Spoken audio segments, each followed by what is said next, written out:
Good evening, and welcome to our special event this evening, exploring the state of higher education today and what should be done to improve it. We're pleased you could all be here, and we're happy to welcome our C-SPAN audience as well. My name is Mary Thoreau, and I'm Chairman and CEO of the Independent Institute. Independent is a nonpartisan public policy research and educational organization that commissions in-depth studies into the causes of seemingly intractable challenges, and most importantly, tasks our fellows with developing demonstrated solutions. While we are nonpartisan and non-politicized, we regularly offer our peer-reviewed research to policymakers across the aisle, as well as informing interested parties and the general public with solutions that they may otherwise never hear about. Independent's mission is to boldly advance peaceful, prosperous, and free societies grounded in a commitment to human worth and dignity. The state of higher education is certainly both a seemingly intractable challenge and key to the furthering of a culture that values peace, prosperity, and human dignity.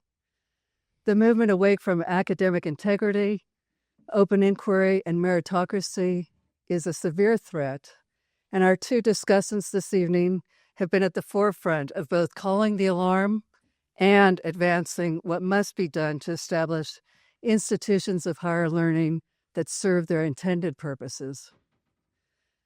Phillip Magness is Senior Fellow and holds the David J. Thoreau Chair in Political Economy here at Independent Institute. On his third day in that role, Phil had to pause his onboarding to respond to the media calls for him to comment on his role in exposing Claudine Gay's plagiarism. He is the co-author of the book Cracks in the Ivory Tower, The Moral Mess of Higher Education, copies of which we also have available here this evening.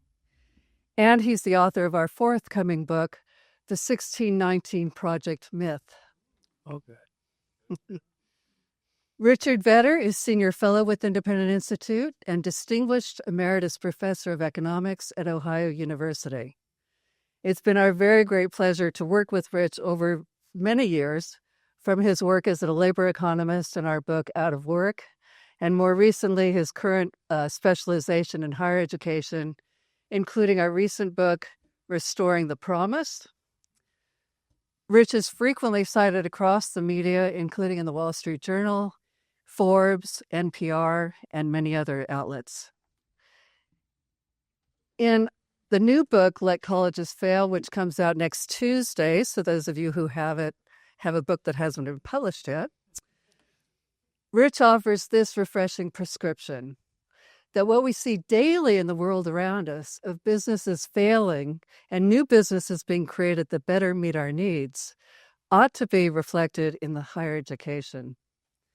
We look forward to a stimulating conversation between Phil and Rich, following which we'll open it to questions from you.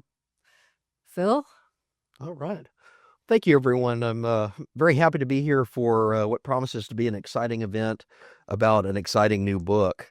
And I guess before we get started, I should mention I was in the conversation at the very beginnings of what became this book with Rich 2 years ago in Monterey, California. We had a small gathering of scholars and academics, and they were tasked to look across the landscape of what are the major public policy problems facing our society today.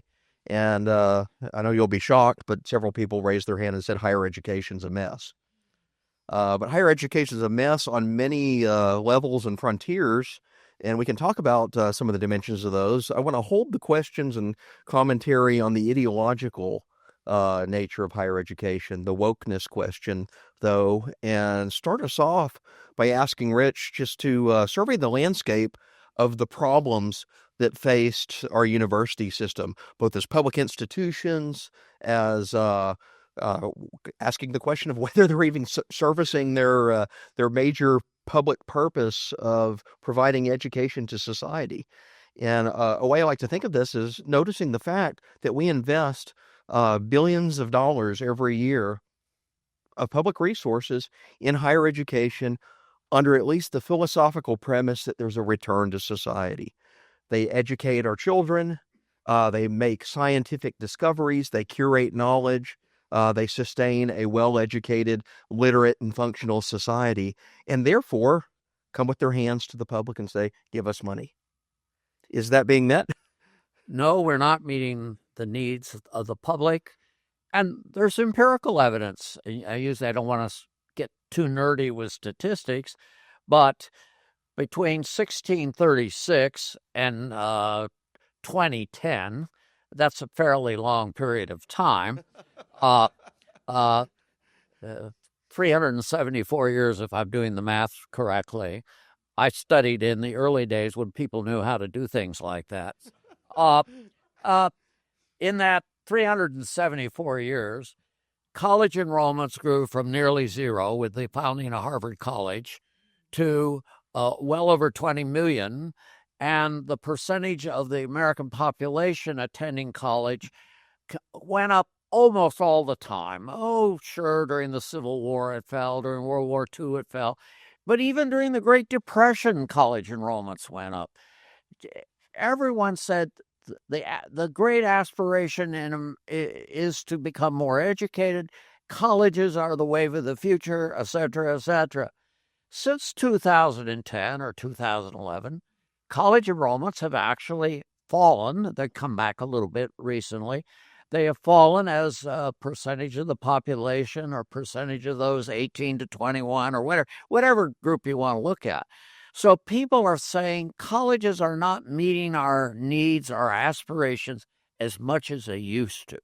So obviously the question is why, and I spent 200 pages talking about that, which I couldn't, but this is, first of all, I'm an academic, Phil, and us professors tend to talk in 50-minute sound bites, and this presentation is to be 40 minutes long, I think. So at this point, I'll stop and we can go from there. Yeah. So I think one thing that's on the mind of almost anyone that either has a child in college or that is going to college themselves is the price tag. Yes. What's going on there? Well, I wrote a book 20 years ago called Going Broke by Degree. Because the price of college was rising 3% a year faster than the overall inflation rate. Well, you say, well, people can afford that. Well, incomes are only going up 1% a year or 2% a year. So college was the only thing you could buy practically that hadn't gotten cheaper or easier to buy in modern times. It was more costly to go to college to the average family, more financially painful because of rising costs. And I attribute a lot of this to governmental intervention, which was unfortunate, well-intended, especially the federal student loan program. They put in a federal student loan program. What did the university say? We can raise our tuition fees much faster than we used to. And they did. And who benefited from this? Was it the students? No. Was it the colleges? In a way, yes. The faculty got paid a little bit more. I started taking 2 trips to Europe each year instead of 1. Little things like that. But the students didn't benefit, and so it became more costly. So the big problem, I wrote 3 books on higher ed. My first book said the problem is excessive costs. And that was the argument. And it's still a problem, by the way. But there are other problems that have evolved since. And the problem, and again, the federal government was well-intended. I'm not questioning people's motives here, but the solution, this is the law of unintended consequences at work. We intended to make college more affordable. We made it less affordable. We wanted to make college a larger percentage of people going to college from low-income groups. The percentage of recent college graduates from the bottom quarter of the income distribution is probably lower today than it was in the 1970s. So it just didn't work. The federal government did a miserable job with these programs. I'm sure the audience is shocked to hear this, but so that's one of the problems. I better shut up here because we'll be going all over. On this cost question, Seems like their tuition has gone up. Public resources that we're throwing at higher ed seem to have generally increased. Yeah. But where's all this money going? Because I hear colleges basically begging for more all the time. It's a real ripoff. My university's going to be really happy when they, particularly those who see it on C-SPAN. I already can hear the call from the president's office to come over and explain my behavior. But where's the money going? Well, when I started teaching, we had more faculty members at my university than we had administrators. You needed a dean of students, you needed a registrar, you needed some people to handle student discipline, you needed someone to run the dormitories. But we had roughly 2 faculty for each administrator. Now it's almost the reverse. And at most colleges, it is the reverse. We have more administrators than faculty. And indeed, aside from whether that is an appropriate use of resources, what's happening is the academic function, teaching and research, is getting crowded out by a bunch of people who really don't understand the academy. They don't understand teaching. They don't understand discovery. It's a bad situation. Yeah. So that's the admin side and the cost side. I want to turn to the faculty side. And I guess 2 questions there. First off, what do faculty do? Yeah, that's a good question. What do faculty do? And what should they do? When I started teaching, the traditional teaching load at my university was 12 hours a week, 33 weeks a year. And I thought, this is a pretty good gig. That's 400 hours a year I'm in class. Another 400 hours a year I have to prepare for class, grade papers. And that's 800 hours, and maybe another 400 or 500 hours doing some research. That adds up to almost 30 hours a week every week of the year. This is horrible. And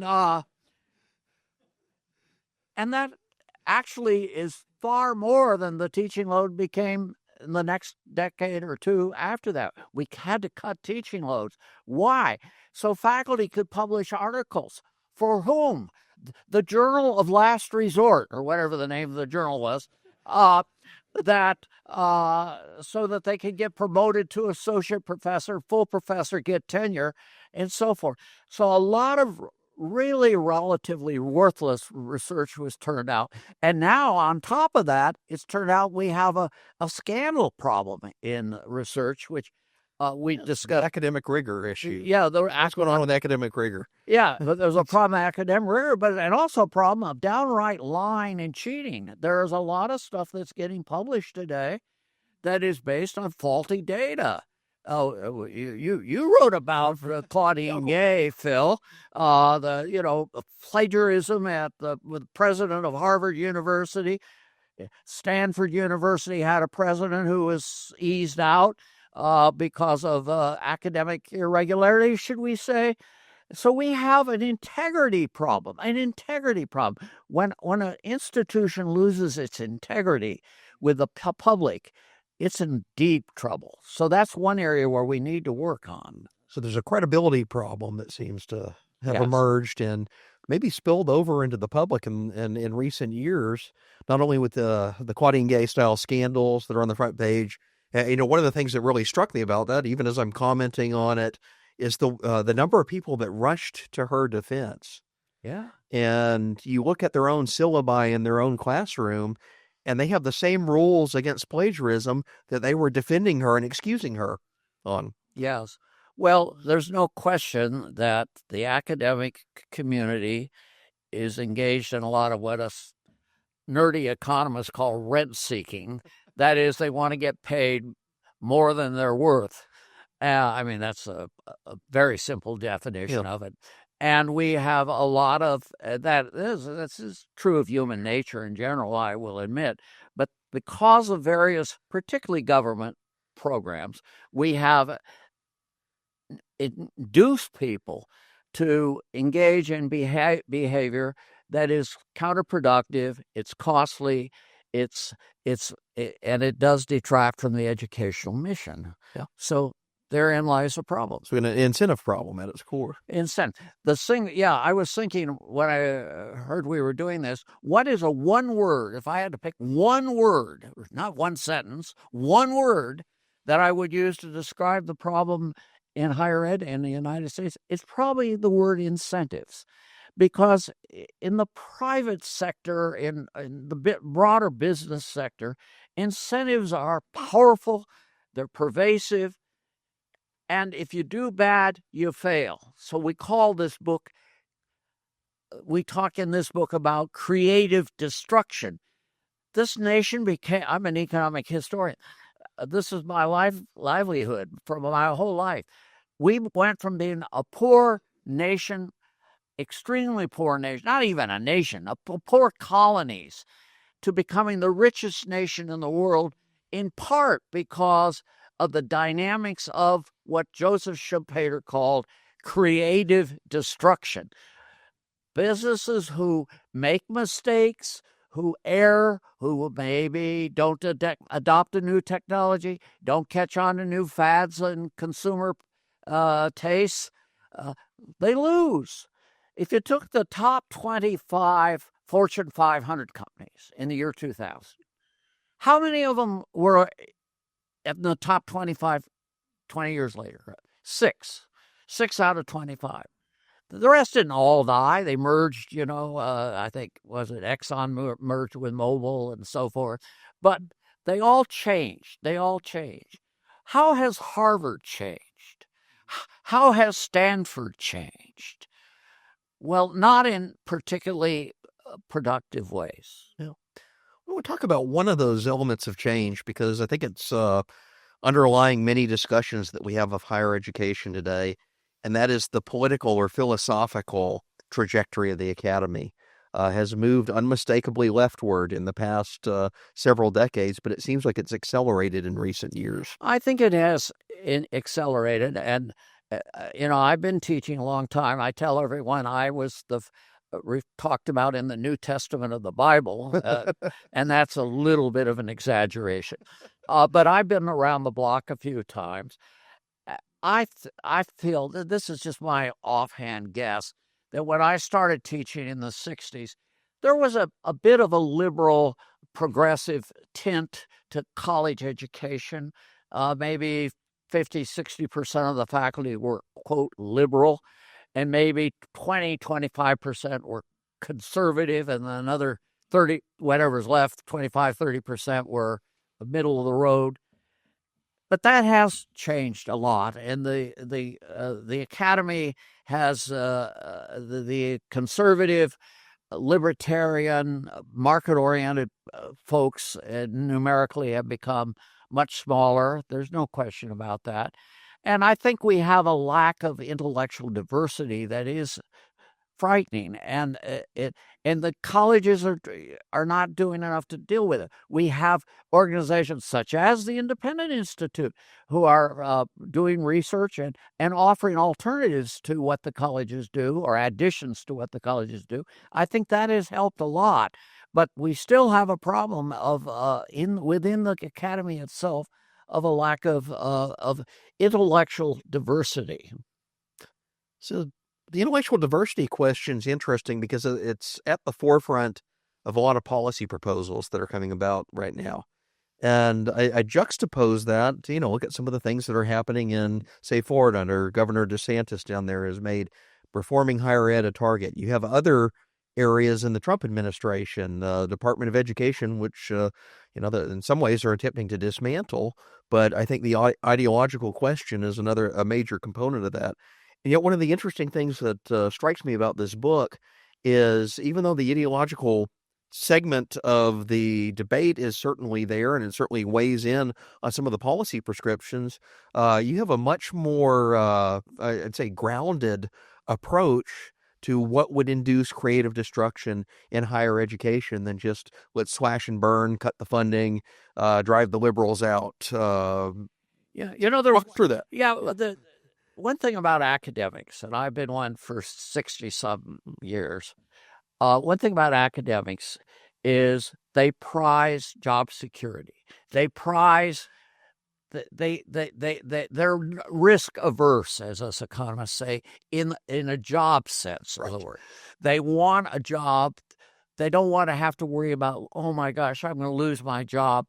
So they're willing to sacrifice a bit of income and in order to have the good life, work 30-hour weeks, 35 weeks a year, go on sabbatical every 7 years to relieve the pain of having to teach 2/3 of the year. All of these serious problems of strain that faculty face, which are mostly completely overstated, as the words that come to mind are less polite, so I won't use them. So we have a problem there, and so we have a faculty that don't work very hard. I say they don't. I want to clarify that. I have a lot of colleagues who work 50, 60-hour weeks, 70-hour weeks. And there are several here in this audience here and in the country that I admire enormously. And I love my years as a faculty, and I work my butt off as a teacher. But there's some that don't. So we have problems there. How do you get the faculty to change the way they want to operate, and how do you get administrators to change? You threaten their job security. That's what the private sector's always doing. They're threatening the job security of people, and we have to threaten them a little bit, and we have to, therefore, the power of creative destruction. If the higher education community thinks we are not going to survive unless we make some significant changes, we're not likely to get those changes. But if the community itself reluctantly goes along, we may get some positive changes. We may get fewer administrators. I see some of my faculty friends in the audience, and they're sort of half nodding their head. There are too many administrators these days. Why do we need them all? What do they do? Why do we only go to school 7.5 months a year? Really, they claim it's 9 months a year, but you get time off at Christmas, and you get time off for spring break, and you start about the 1st of September, and you go to, well, they don't even go to the 1st of June anymore, or maybe May. And so we're only in class 7.5 months a year for 4 years. 7.5 times 4, this is a high-level math, folks. 7.5 times 4 is 30 months. You're in school to get a bachelor's degree in the United States for 30 months. Hey, there are 36 months in 3 years. Why don't we go to school for 3 years? They do it at Oxford University. If they could do it at Oxford, why can't they do it in the United States? I'm not saying this is the great solution to all problems, but why aren't we even talking about it? Well, some people are talking about it. But if you try to do it, you know what we would be told? You can't do it. Why? Well, the accreditors won't let you do it. Who are the accreditors? I made a terribly impolite statement the other day, but I said I totally believe in, I'm opposed to capital punishment, with the exception of academic accreditors. And that's a bit strong, but there's an element of truth. They're a group of people who are formed a cartel. That's what it is, a cartel. They get together. They tell colleges they can't do a 3-year degree because everyone else does a 4-year degrees. Who runs the accreditors? The colleges themselves. And so we have in most areas of business, what would be the the Federal Trade Commission, the antitrust division of the Department of Justice would be going crazy. But in higher ed, business as usual. And so there's another problem. You ask me what are the problems of higher ed, there's another problem. We need to not literally kill off the accrediting agencies. That's a much better way of putting it. A much kinder, gentler way of putting it, yes. phase them out here. No, there's an interesting thing on the accrediting side of higher education. And I think you raise a point that this is something, it comes out in the book, and I stress it to readers in the audience. The accreditors are not going to ever be punished for cartelizing or monopolizing aspects of higher ed because they're in bed basically with the government. Accreditation is the access point to state, local, and federal funding, federal in particular. Yeah. It's an unholy alliance between the government and the accrediting agencies and effectively the colleges themselves. And it needs to be reformed. Yeah. So one of the other dimensions of the book in here, you talk a bit about new entrants into the marketplace, and this is, a key element of the creative destruction story. Companies that make mistakes or change direction eventually get outcompeted but by new entrants. Well, what's the state of new entrants in the college and university space? We're not getting too many colleges dying yet. I'm actually marginally, I'm in favor of more dying, a little bit more to scare people more than anything. But we're not getting very many new colleges. One reason is the accreditation, because you need to be accredited in order to get college status. It also costs an awful lot of money and resources to start a college afresh. For example, there's a very interesting new experiment in Austin, Texas, called the University of Austin. I'm all for it. I've gone to meetings in Austin to support it and whatnot. It's got some of the best and brightest names in academia working with them. But it'll take $1 billion, $2 billion, $3 billion, $4 billion to make that thing work at a size level big enough to be meaningful, to mean anything. So the costs of entry into the field are high. Now, there are ways around that. We have an online education. We've had schools grow up. We had the online business, Western Governors University, University of Southern New Hampshire, schools like that. Some of them have 150, 200,000 enrollees. University of Maryland Global Campus. So some people says the great hope is online education. Well, we went through the pandemic, and we know that the pandemic showed that the potential of online education sometimes can be overrated, and the learning experiences of students is reduced. Because a part of the academic experience is not just lecturing to students, it is getting to know them, for them to trust you, for you to be a little bit of a guidance counselor to them, I guess you would say. And that is part of the teaching learning experience. And it got lost during the pandemic. And I see one or two people in the audience who is in the room watching, and they're nodding, who are professors, and they're nodding their heads. They know that. And so online had some potential, still does have some potential. It's not without its good points, but I think it's limited in its potential. Yeah. So one other thing I wanted to talk about is what I call the credibility crisis in higher ed. And if you look at survey data, go back just even 25 or 30 years ago, college professors were a trusted element of society. They ranked very high in like Pew and Gallup and all these polling organizations. You look at them today, college professors they rate about the same level as tax collectors. Yeah. So what's going on there, and what could be done to address that? And as bad as the professors might be, their bosses are worse. I would rather buy a used car dealer from a randomly selected person from the voter taxpayer rolls anywhere, possibly excepting California. I shouldn't have said that. Strike that from the record. But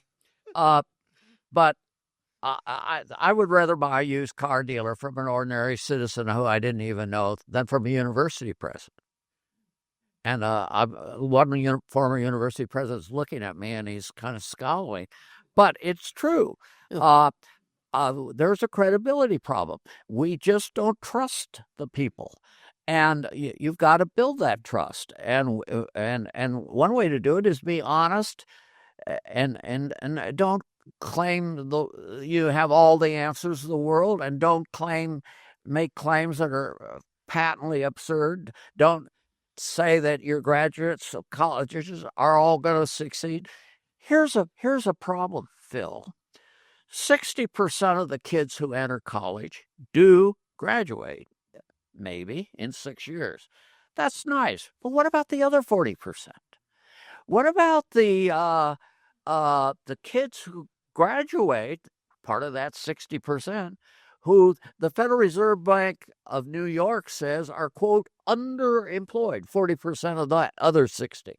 What does underemployed mean? That means they're working at Starbucks as baristas. That means they're home health care aides. They're working in Walmart. They're doing jobs that high school graduates could do. So there is an enormous amount of risk these days in going to college, risk in a financial sense for those who look at college as the entry to the middle class or the upper class to be as successful. So we got a problem there. Yep. And related to that, on the credibility front, I know you mentioned some examples in the book of university presidents. What do they do with money that's donated to them? This is a major part of higher ed funding, is soliciting alumni to give gifts, whether it's at their estate or if the alumnus has become financially successful, to give back to the university. What are those gifts treated like? Are they honored?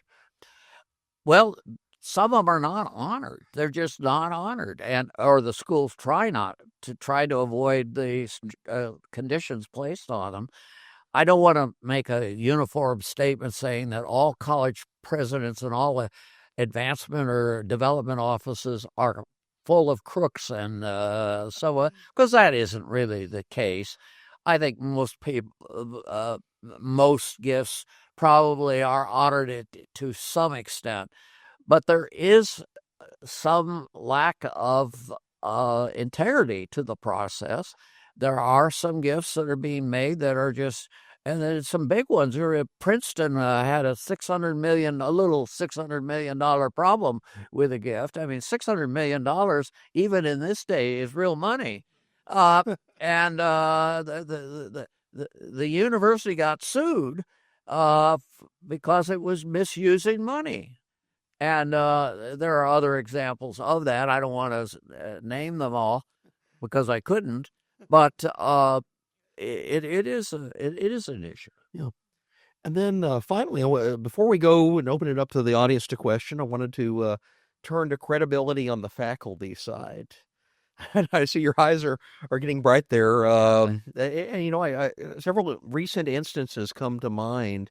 Not only like the plagiarism and academic integrity problems, there's a whole replication crisis, especially in the hard sciences and quantitative sciences, where people will prepare what they claim to be data sets that demonstrate or prove a point, and it turns out it's fabricated. It was and lives are being lost. Yeah. I read a book recently, and there are several of them out on Alzheimer's disease.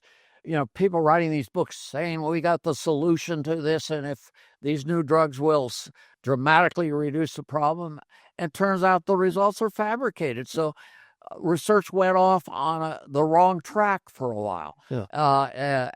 And that probably has cost lives or increased human misery. And why are people being honest, and why is integrity declining? Well, I'm speaking in an audience where there are 2 or 3 clerics in the audience, and they might have a better answer to that question than I do. But you do have many people believe in the 10 Commandments, and I thought the 10 Commandments were kind of said some nice things. And maybe it's time we revisit the 10 Commandments in higher education. Well, that's the fascinating thing. It seems that faculty that engage in misconduct are not being penalized. In fact, some of them are being elevated or pushed further up in the profession. But there's also been I'd say a crisis of hubris before the public. We may have seen some examples of this in COVID. We see examples of it in other instances where the academy has put itself forward as the expert that knows all answers to a societal problem and has specific prescriptions of what they would politically do in the face of that problem, but they never, they hurt their own credibility eventually. What's going on there? Yeah, I think that's true. There's a lack of modesty. I'm trying to be light about this. There is a lack of modesty among the academic community. We, after studying for years, and most of us are moderately intelligent people, we kind of think we have all the answers, and so we come up with solutions that need to be qualified, need to be tested more, and we're making assertions that just simply are not valid, and that credibility. There's a credibility crisis. That's what it is, really. Yeah. Right. And then I guess my final question for you: of any one prescription that you could inject into the higher education system in the United States today? I know you walked through several examples of inducing market pressures, inducing competition, restructuring the incentives. Like, what would you recommend we consider? It's hard to reduce to one thing. I will refer to a great philosopher of the past, Chairman Mao, who said, let 100 flowers bloom.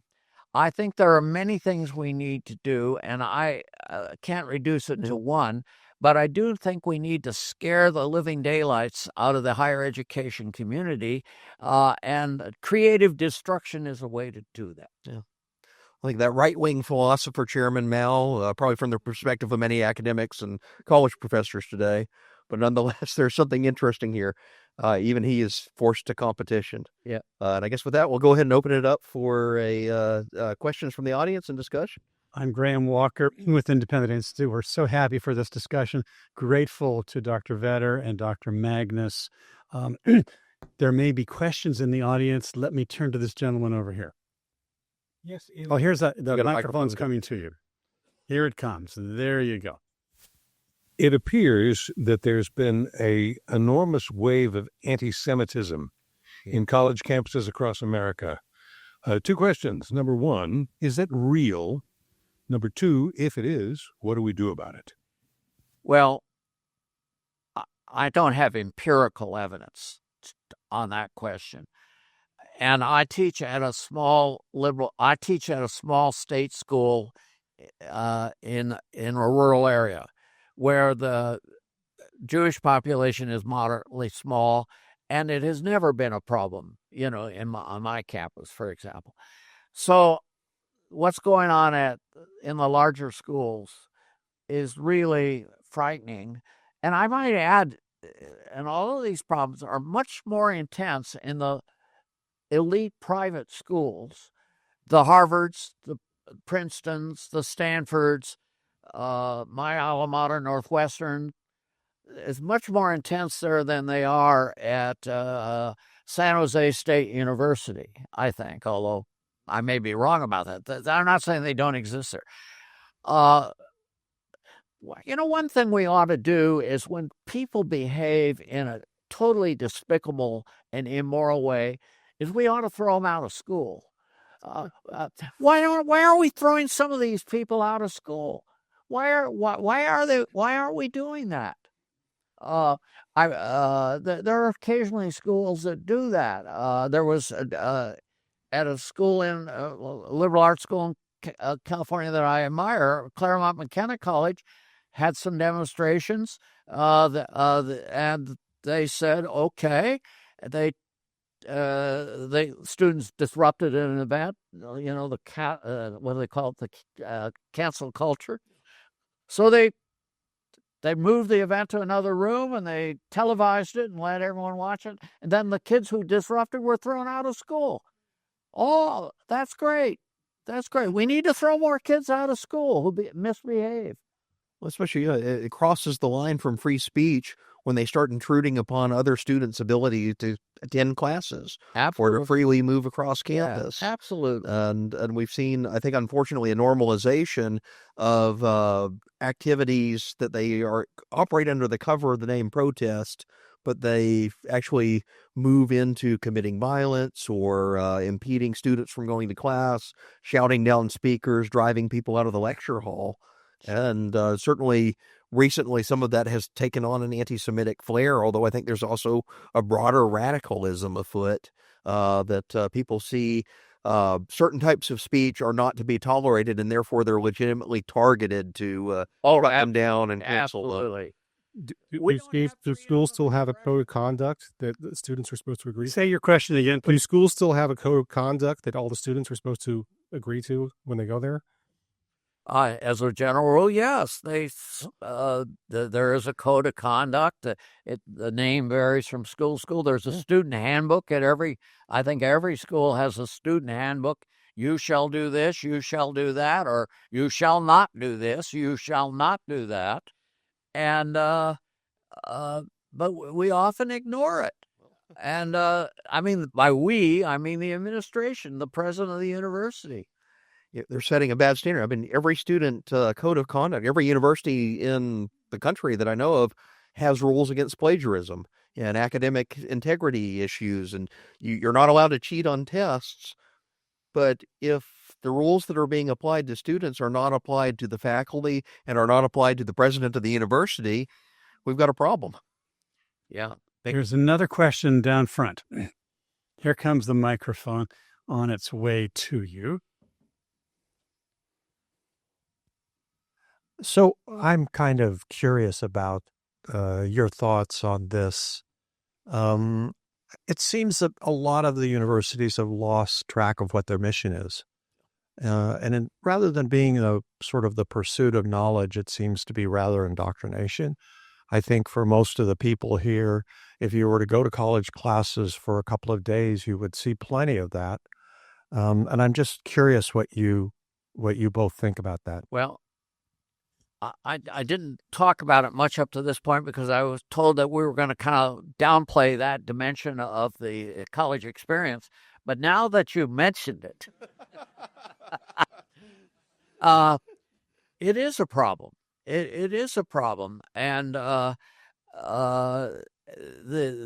DEI stuff, the diversity, equity, and inclusion, has turned out to be an ideological, doctrinaire attempt to limit certain types of discussion. It is a horrible threat. And fortunately, I think even the general public's reaction has been so negative on it, it is starting to turn the course both at the federal level, but also in many states. And so this actually is in a way, a good thing, because we're finally seeing the public irate enough, and politicians getting irate enough. And usually I don't think too highly of politicians, but I think this is having a positive effect. It's going to reduce the problem, but it has been a very real problem. No question about it. Yeah.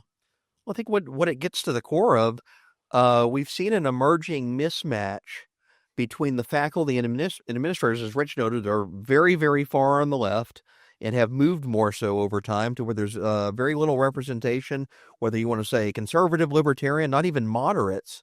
Dominant share of the faculty and a dominant share of the administrators are hard left. And yet who goes to college? It's actually a fairly representative sample of the American public. It's spread across a normal distribution. They do surveys of entering freshmen when they go to college. Where do your political views fall? And it's about a third are on the left, about a third are on the middle, and about a third are on the right. Yeah. It looks like the country. You have that, and you put them in a college environment where 90% of what they're getting is all on the hard left. The university itself as an institution is not servicing the majority of its faculty. It's not the state that a typical college student goes to a university because they want to learn protest strategies and Marxian critical theory. Yeah, They go there because they want to advance their career or attain knowledge or refine a certain skill set. And I think what a lot of students are finding is that universities are simply not providing that, and they're not only failing to provide it, they're charging you $60,000 or $70,000 a year to fail to provide that basic education. If I may throw in some more on this point, first of all, because of tenure and other things, it's very hard to change the composition of the faculty and the people running the university overnight. One thing that I advocate in this book, I called it, I had picked a name, I called it, every university of any size should have an Athenian dialogue series where they invite to the campus over the course of maybe a year, maybe a dozen or 10 speakers, say 5 or 6 liberals and 6 conservatives or libertarians or people of different perspectives, and have campus-wide debates, formal debates even. And because the campuses don't have the resources to overnight change the political complexion of the place, it would be a modest way of beginning to open up to students dialogue and inquiry. I think we should be doing more of that kind of thing. We can do those things rather inexpensively. I think there was a question lurking back here from this gentleman. Mike is coming to you, and then to the gentleman behind you after that. So a few months ago, I found an academic journal article that was empirically trying to measure, do blue-collar people, occupations, have more physical activity than white-collar ones? Which obviously to everyone in the room is the most obvious question of all times. So we talked about teaching in academia, but how do we restore the scope of academic research to questions that people actually care about, that actually affect our society? This is a tricky one. Part of it, what you see in academic research, they have journals, peer-reviewed journals that are ostensibly supposed to be quality checks, quality control upon your work. You submit a paper, and it is read over and often torn apart by other experts in that field. And this is one of the things where I see the ideological shift of higher ed really manifesting in some very bad tendencies. If all of the experts in a field are an echo chamber of a single political belief, there's no mechanism or even an incentive to scrutinize weak articulations of that belief. I would agree every word you said, but I would add another point.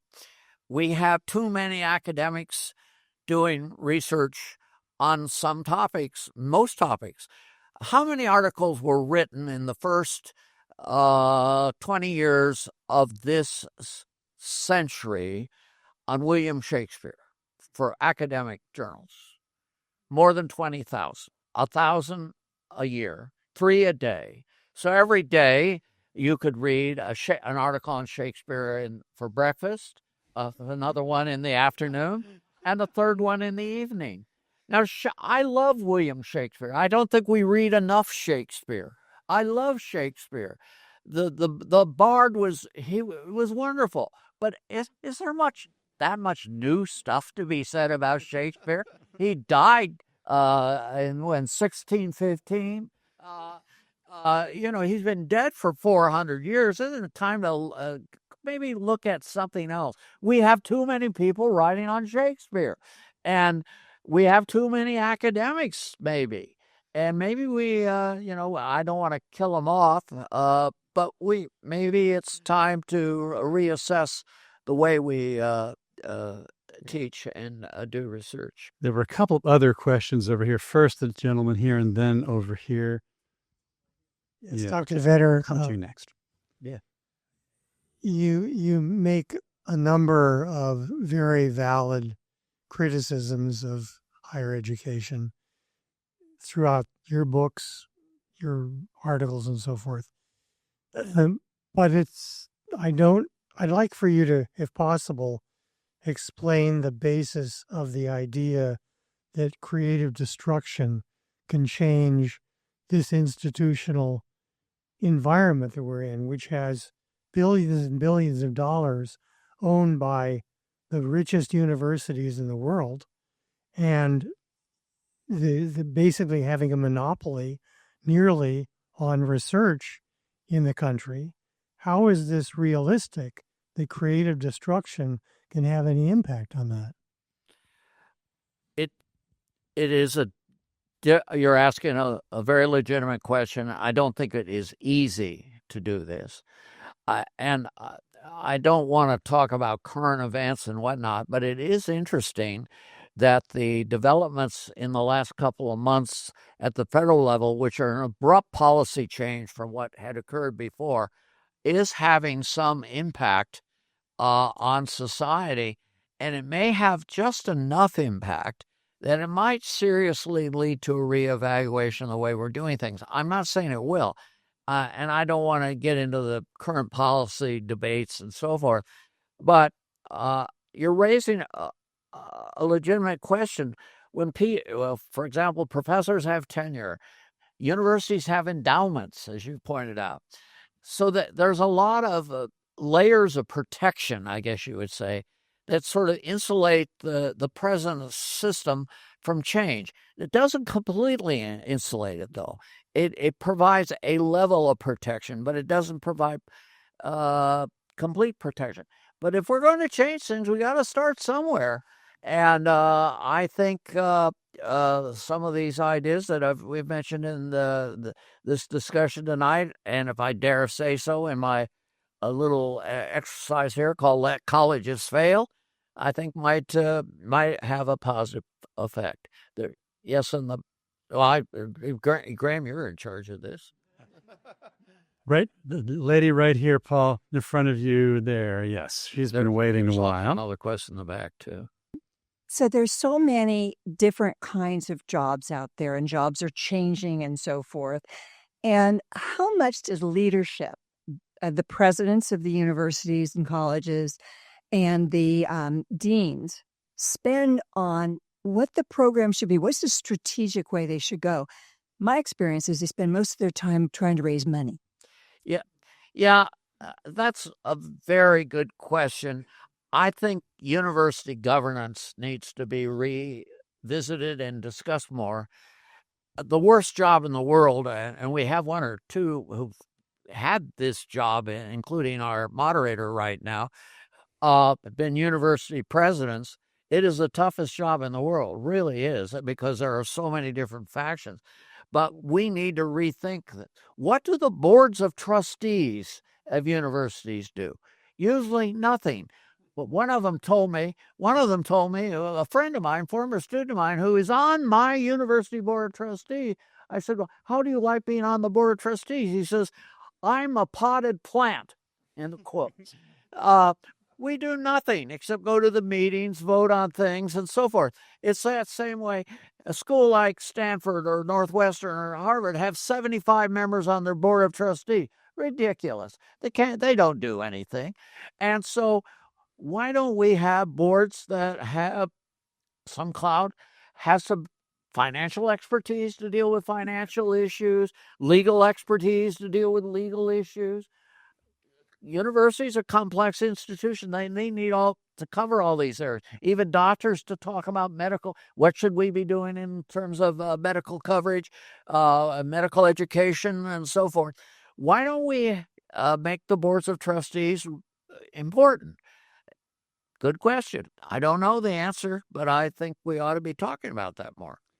There's a time for a couple more questions. I think, let me choose you. The mic is coming your way here. Yeah. Is it okay if I ask Phil, could you tell us how did you discover the plagiarism? I know I've heard from Chris Rufo, I get it, but did you know it was there, or how did you stumble on it? Yeah, so plagiarism is always a very tricky problem in higher ed. And often, I use the old saying, where there's smoke, there's fire. This is often the case in plagiarism scandals. And I had been involved in a few of these, discovering a few of these earlier. And I'll use another example. Before the Claudine Gay instance, I just stumbled across a case of what I suspected to be plagiarism while I was writing a book review of this particular author's book. And I just out of the corner of my eye noticed a line that was like, I've read that somewhere. And it just kept nagging away at me. Where have I read that? And I finally figured out, it came from another book that I had read many years prior, and put them side by side and noticed the line was similar. Well, surely there was a footnote to the book. No, there wasn't. Of course not. No quotation marks, no footnote. But then I start looking at this same author's other books, and more starts to jump out. And eventually I found a case where an entire paragraph, he was writing about race relations in the city of Atlanta. And this paragraph had been lifted from a book that had been published a few years earlier about race relations in the city of Detroit. And he just changed Detroit out to Atlanta. Otherwise, it was basically the same text. And then, so this was one of the things that I had written some things about in my own book, Cracks in the Ivory Tower. I talk about the incentives of why people cheat in higher education, which is shockingly common. And one of the major reasons is it's almost never caught or penalized. And yet you can get ahead if you publish or if you bend the rules on an exam if you're a student. So there are all sorts of bad incentives. But with the Claudine Gay case, so I had heard about other instances of plagiarism in her work. And when the story started to break, it's before it actually spills into the newspapers, some of the people who had caught it reached out to me and said, you wrote a book on higher education ethics. Kind of an oxymoron there. But you wrote a book about higher education ethics. Could you take a look at these passages? And I did. I said, sure. And I start reviewing them and notice, yes, other people had found plagiarism. And then I thought to myself, well, what if I do a little search through Claudine Gay's work and compare some passages that she had written in other published articles? And again, it's where smoke leads to fire. I looked at different articles, and then I too found passages that actually turned up in other people's work that she had copied. And now, not only was I the expert commenting on the story, I was one of the many people that was working on the story and had actually found samples of her text that were clearly copied from somewhere else. Quite a few, over 20 years of material, and it traversed, multiple different articles and writings that she had prepared over her career. So that's also another thing with plagiarists. They don't just do it one time. It's often a multi-year pattern. One more question. Oh, go ahead. Well, there's a gentleman in the back who's been salivating for the last 7 hours that you couldn't see, Graham, very well. But I keep thinking about this very vivid title you have, Let Colleges Fail. Yeah. And I'm wondering, to what degree is the problem simply too many colleges? Or a related question, to what degree could you say the United States is attempting to educate an unrealistic proportion of the population? That is a super. I'm glad I pressured to let you ask your question. Now, I think probably too many people go to college. I think too many people are unequipped for college. There are too many people admitted to college who don't have the intellectual equipment to succeed. So I think there is an element of truth to that. And the higher education establishment community obviously wants to be bigger and better and have more prestige.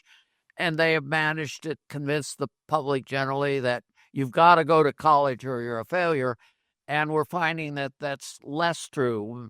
Many people ought to be welders, and some people ought to be computer coders and go for 6 months or a year. Why do you have to go 4 years? Why do you have to go 4 years? And so anyway, there's a law in economics called the law of diminishing returns. And we probably have reached it, and it is at 8 o'clock, so I'm going to shut up. And I don't know I can't speak for the Independent Institute, but as a participant in this discussion, I must say, I think that this has been a marvelous discussion. Indeed. Thank you both so much. It's been great. And thank you for all of you who raised questions and helped stimulate even further discussion about it. Hope you'll enjoy the book. And we thank you for being here this evening and hope you'll join us at a future event with Independent Institute. Good night.